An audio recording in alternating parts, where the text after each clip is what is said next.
Supongo que si entraste en este vídeo es porque te sorprende que Suiza, pese a estar en medio de Europa, y con todas las guerras que ha habido aquí, ¿cómo es que Suiza sigue en pie? Comencemos con su origen en 1291, cuando 3 cantones alpinos formaron una alianza para defenderse de amenazas, como el Sacro Imperio Romano Germánico. Con el tiempo, fue surgiendo la Confederación Helvética, formada por diversos cantones, hasta la llegada del Tratado de la Paz de Westfalia, en la que se reconoció la independencia de Suiza del Sacro Imperio Romano Germánico, así como el primer ideal de neutralidad de Suiza. En 1815, y tras las guerras napoleónicas, el Congreso de Viena reconocieron oficialmente la neutralidad de Suiza, pero la pregunta del millón, ¿por qué nadie ha invadido a Suiza? Primero que nada, la región suiza está fortificada por los Alpes, por lo que una invasión se dificulta mucho, y se aumentan los recursos necesarios para llevarla a cabo. Además, el ejército suizo está especializado en la defensa más que en el ataque, lo que sumado a su red de búnkeres, la hace sumamente difícil de invadir.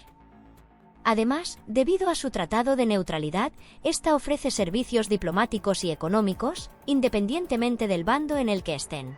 Y a todo esto se le tienen que sumar 2 factores adicionales, y es que no puedes tomar una capital fija, ya que Suiza está compuesto por cantones independientes, por lo que tendrían que conquistar cada uno de los cantones. Y aunque alguien consiguiese conquistar Suiza, los recursos que ofrece son muy limitados, por lo que la recompensa por invadir esta sería mínima.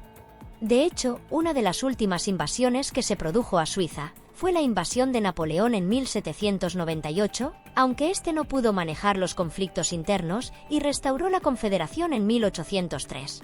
Después de eso, durante la Primera Guerra Mundial tuvo tensiones económicas, pero aún así ofreció ayuda humanitaria hacia los refugiados, lo cual a veces era muy mal visto por algunos bandos de ciertas guerras, ya que una vez los refugiados pisaban suelo suizo, estos no permitían que se les persiguiese en su territorio. La Segunda Guerra Mundial hizo a Suiza más previsor, ya que durante esta, fortificó sus fronteras, preparó a sus tropas y organizó su Plan Reduit Nacional, que consistía en que en caso de ser invadida, Suiza volaría las infraestructuras clave como puentes, túneles o vías ferroviarias, para dificultar el acceso del enemigo. Aunque mientras hacía este vídeo me surgió otra duda. ¿Suiza cooperó con los nazis? La respuesta es que sí, esta le permitió a la Alemania nazi usar su sistema bancario para comerciar con oro, a veces de dudosa procedencia. Esto también generó tensiones tras la guerra, pero dado que este se mantuvo como un país neutral, es decir, también apoyó a los aliados, esta no sufrió represalias directas tras la guerra. Muchas gracias por ver el vídeo. No olvides suscribirte y dejar tu like.